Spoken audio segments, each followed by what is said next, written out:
Good morning, Steven. Morning. Thanks for joining us here today. Oh, you're welcome. All right, why don't you just start off by telling us a little bit of your name, where you're from, why you decided to join the military.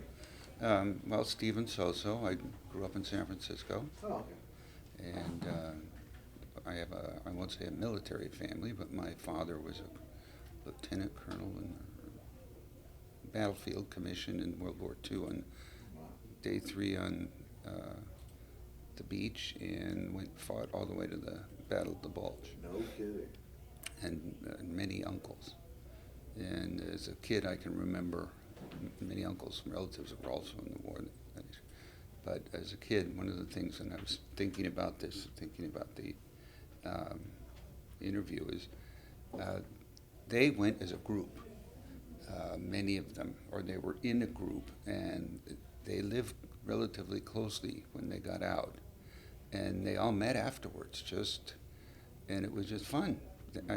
As a kid, would listen to them, a bunch of officers just joking, and they never talked about the bad things. It was always about their camaraderie and things they worked on. So Exactly. it's a good memory. Good deal. What branch did you go to? I was in the Navy, In the Navy? and then worked on in Vietnam. Worked on a Marine base. Okay. So you were in Vietnam, obviously. Yeah, Okay. And how long did you serve for? 2 years. Okay. 2 years. I was a baker. I had a soft job. I was in the Air Force, I know something. I went in, and I really didn't have anything to specialize in. I was in college, and I wanted to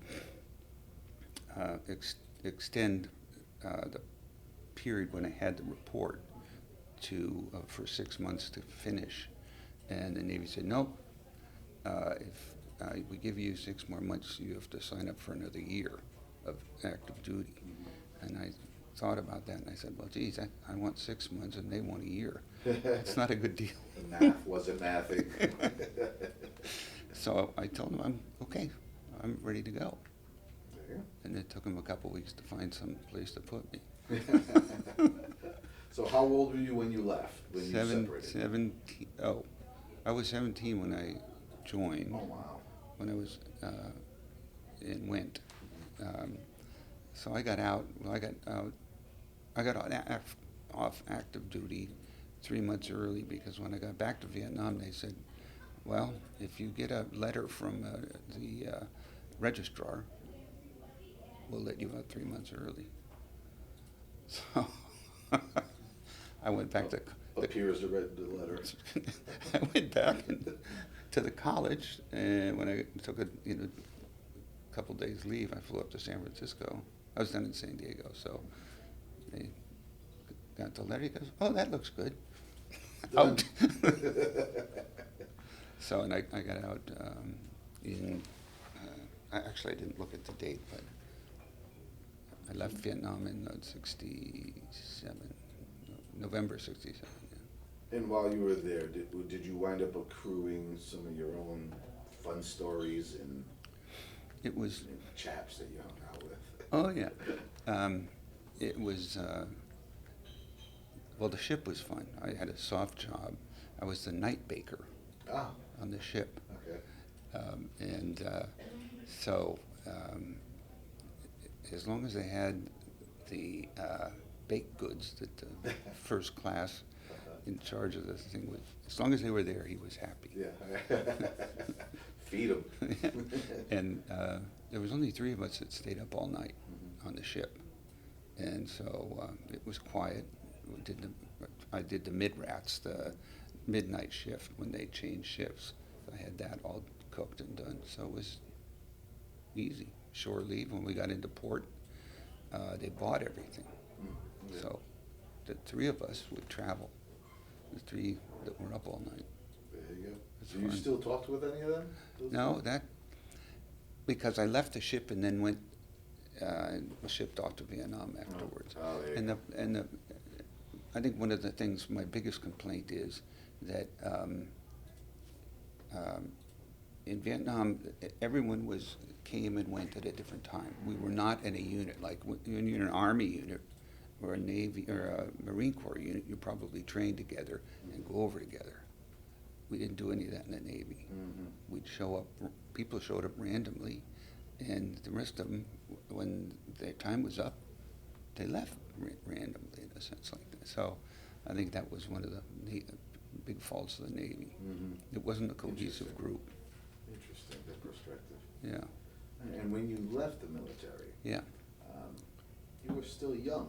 What was that the rest of that transition of your life? What you? Well, I went back to college, but that was a terrible time in the U.S. Mm-hmm. With Vietnam, the war still going, Mm-hmm. and I was living on the West Coast, and it's not something you could really talk about at all. I mean, I could among my friends, that wasn't an issue, but it wasn't something you spoke about publicly. It was just. How was your reception when you came home? Were you some of those that were treated pretty foully?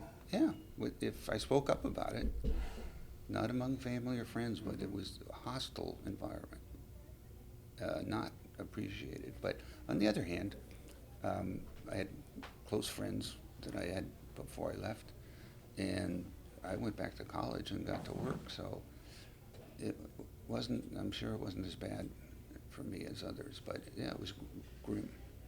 Yes, one thing that we just noticed a big difference, a stark difference, especially with, like Paul, that was before the World War II, Korean War veterans we speak with. Yeah. They were received with loving open arms. Right. And then come Vietnam, you're bastardizing the people who left their family. Yeah. Seen horrible things. And you're coming back and bastardizing them. Yeah, it was a real shame, but I didn't want to focus on it. I had really other things to do. Well, so from there, you grew up to a man. What type of life did you lead from there? Like, what did you do for a career, work-wise? When did you move to Florida type stuff? Well, yeah.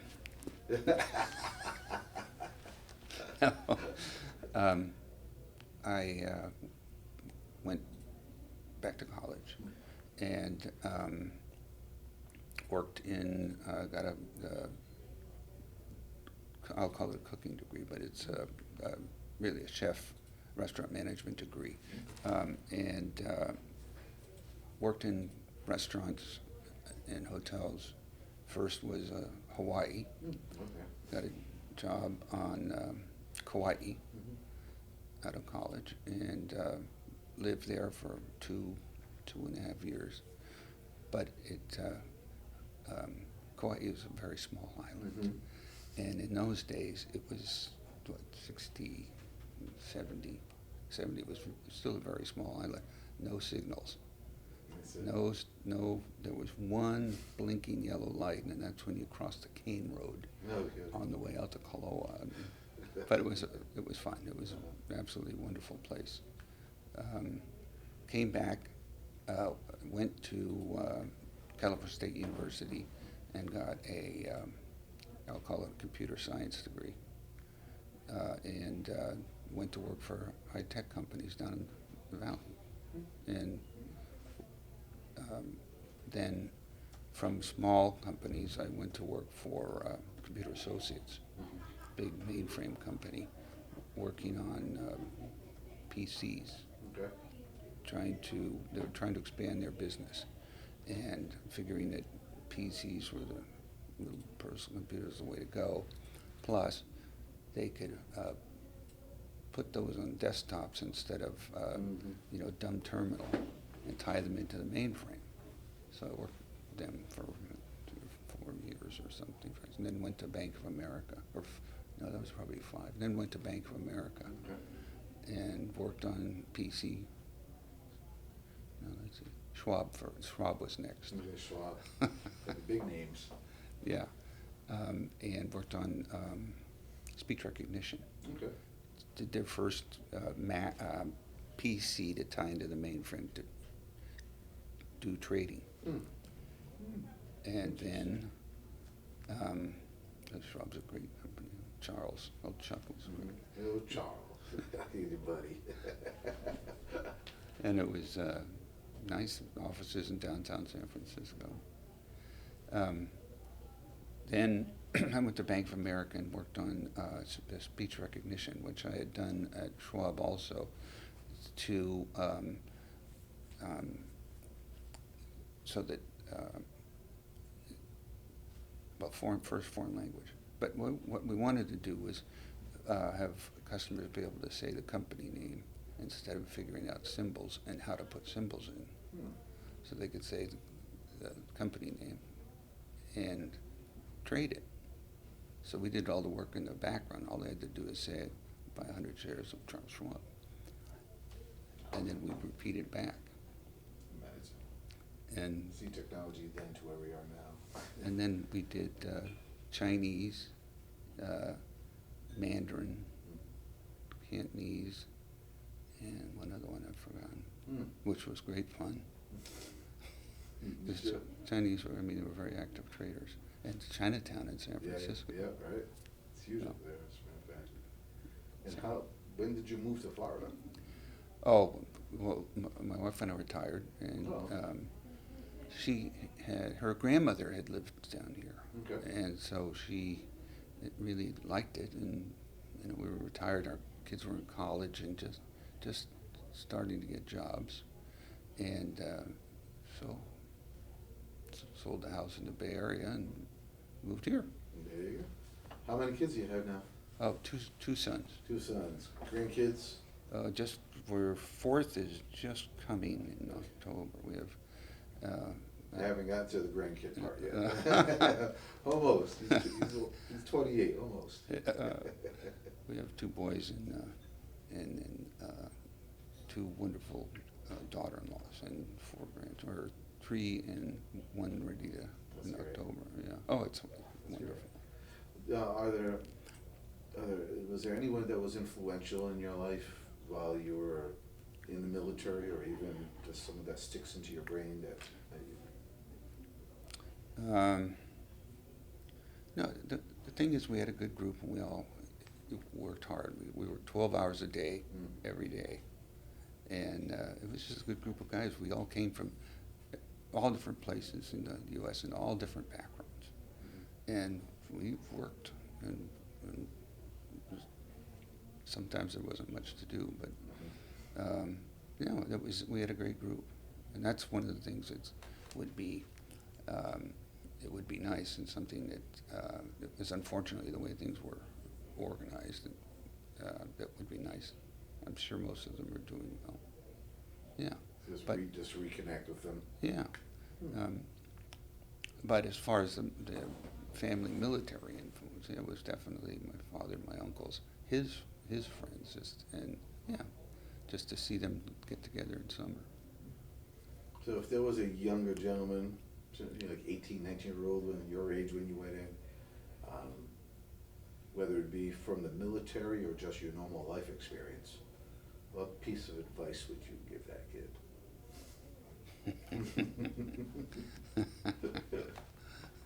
Nowadays, in wonderful 2024. Yeah. That's a tough one, but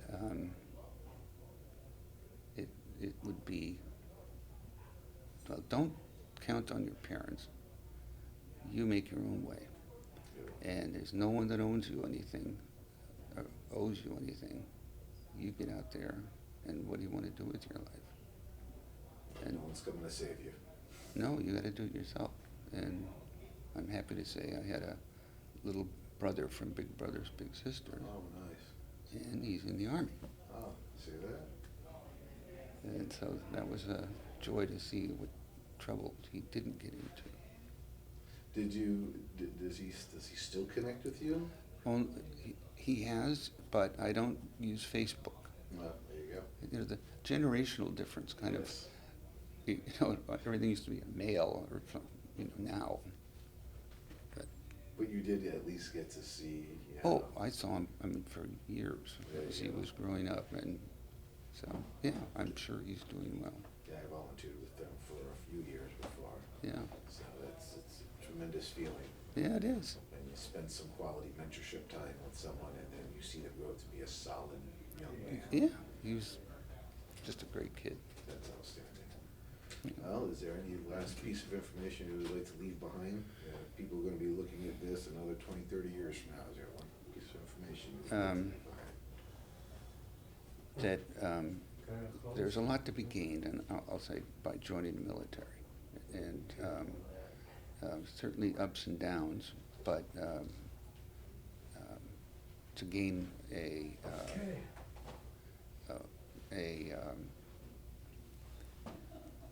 avocation or something you want to do and something you want to learn, then going and do it. Well, I mean, that's all we have here, Steven. All right. I kept it pretty simple for you, painless, right? Yeah. All right. Yes. Good, Okay. good job. Well, I want to say on behalf of Pinellas County Veterans Association, Mace Life, and everyone else, thank you for your Yeah. service. Thank you. Thank you for your You're time. welcome. You're Appreciate welcome. you. Yeah, good, and good luck with this production.